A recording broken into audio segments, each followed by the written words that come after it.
Searchlights poke long, white, inquisitive fingers into the blackness of the night. The wail of the subs sounds and raw chaos unfurls.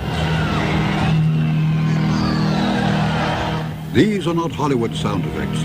This is the music they play every night in London, the Symphony of War.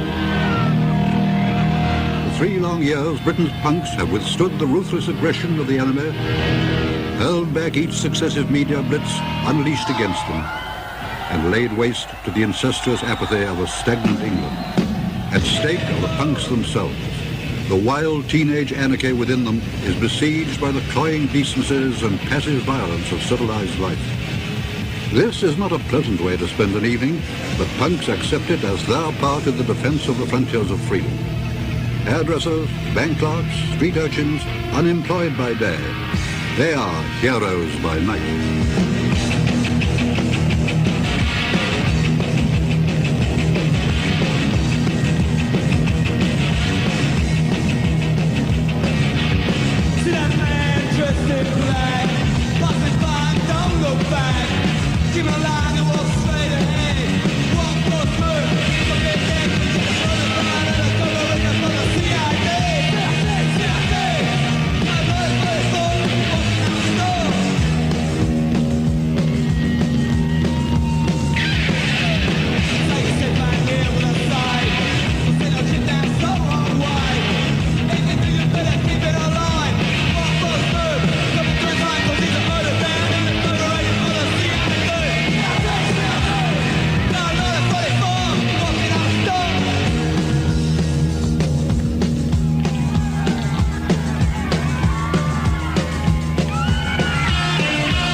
During the blackouts of 77, unseen dangers awaited punks in the dark.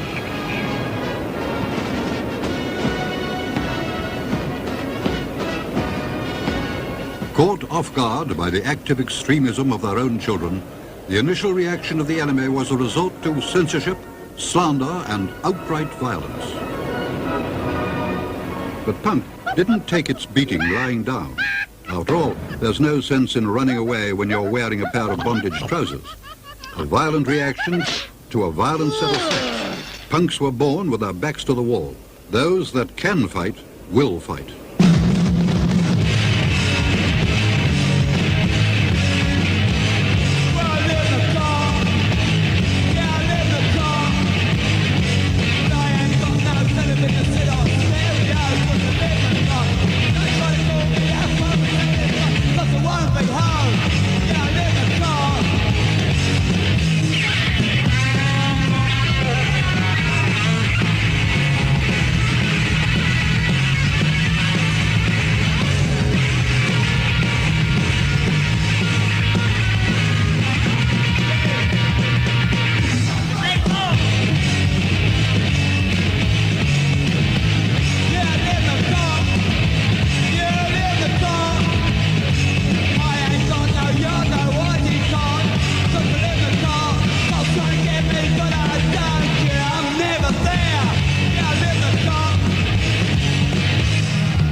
The menace of war had served only to steel the punk resolve, but you could knock people's minds about as well as their bodies. Realizing the terrifying power that radio, television, or the printed word can have over the minds of men, the enemy enlisted the subtle cobwebs of the media. An army of flatterers, journalists, and skilled deceivers was called up to suck the blood of punk.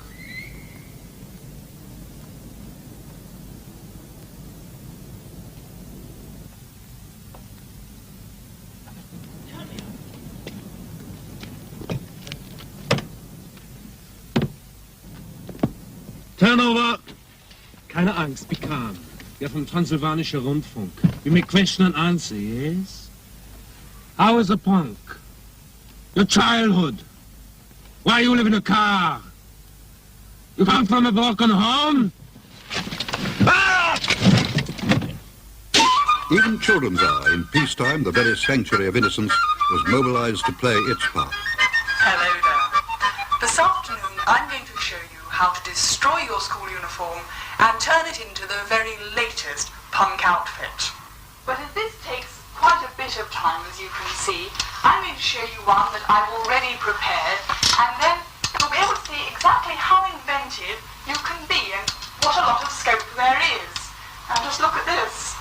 Here in the top pocket, I've put a thumb with a razor blade going through it. And over here, one of my favourite touches, I've sewed on 4 dogging. Now, as we move the blades around, we have a chaos banner, which I slipped in on either end of the sleeve there, and the orange contrasting rather nicely with the brown. And we come round to the back of the garment, and here we have some pictures. Now, 4 of these I bought in the Soho area of London, so they'll be easily available for you too. And this centre one is quite a special one. Yes, I'm sure you're all going to recognise that one. So, there we are. Good luck and enjoy yourselves. Fashionmongers were encouraged to copy, dilute, and sell the utility uniforms of punk. What had been a weapon, they tried to make a toy.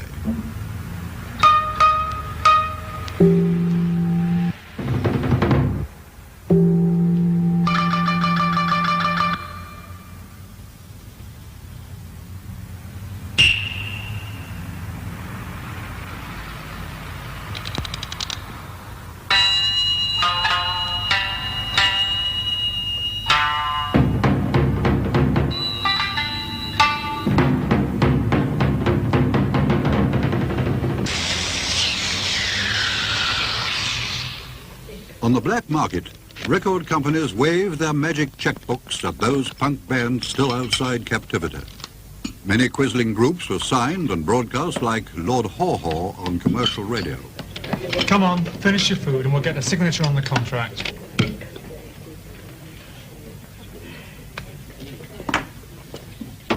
I don't think this is the kind of place where you put tomato sauce on your food.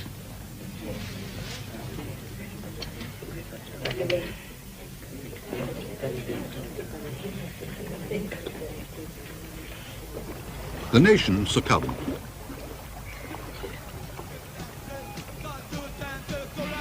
Within months, penguins were pogoing and hippies had cut their hair as the enemy strove to implant an identity crisis in the heart of punk.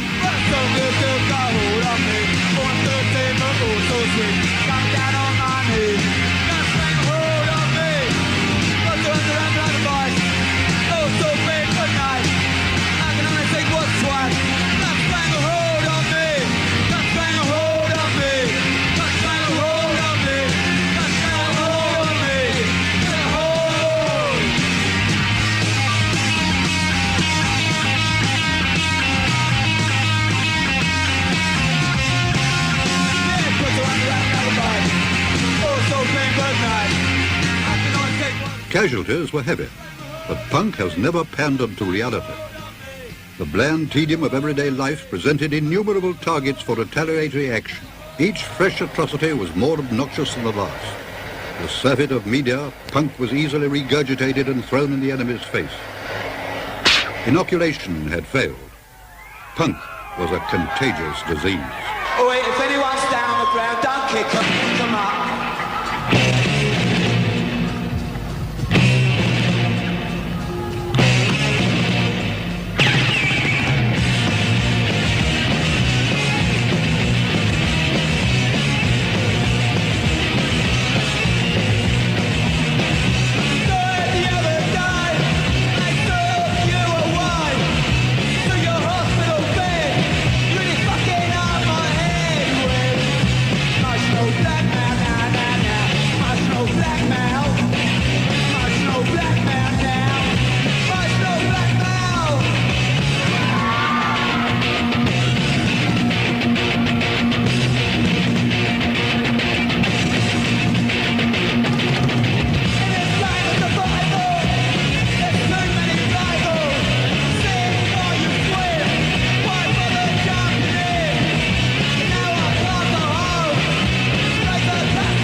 careless talk costs lives. The enemy is always listening. Autograph hunters and rumor mongers with their slack minds and silly babbling mouths through interviews and gossip columns cause stars to be born. Punk has had its share of traitors.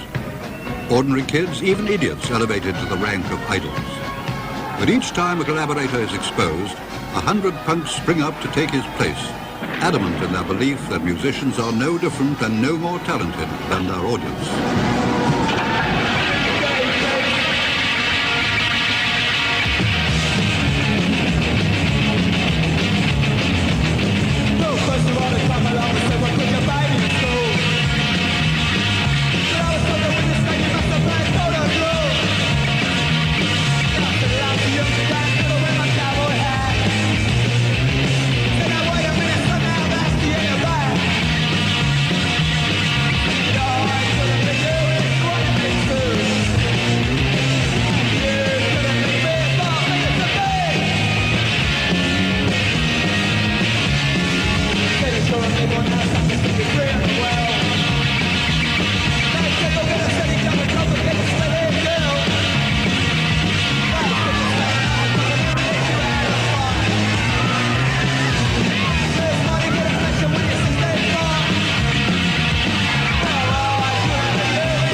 Punk is dead.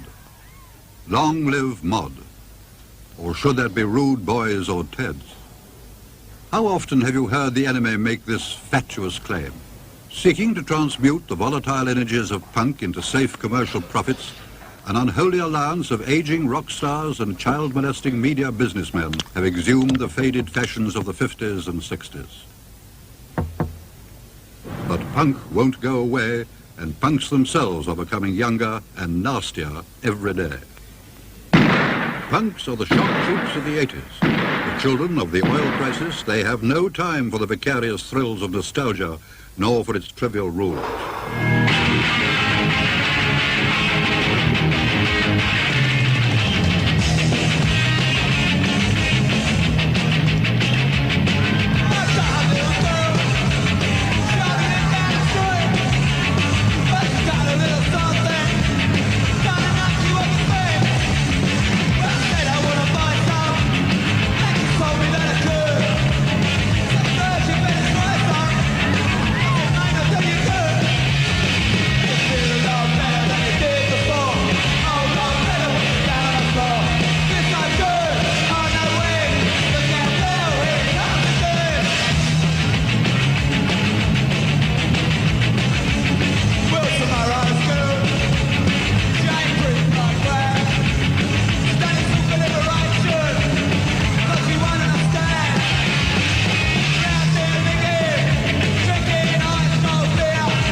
Punk morale is higher than ever before.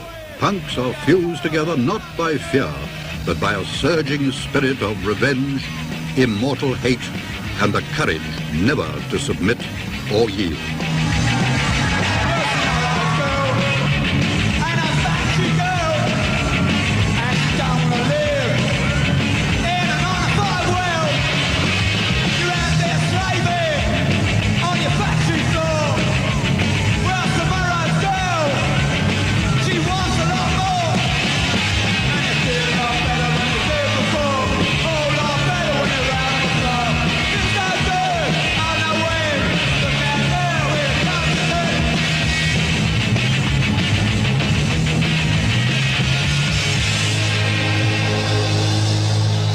enemy will continue to devise its vile and treacherous stratagems, but it cannot kill the unconquerable will of Britain's punks. Punk can take it.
What's the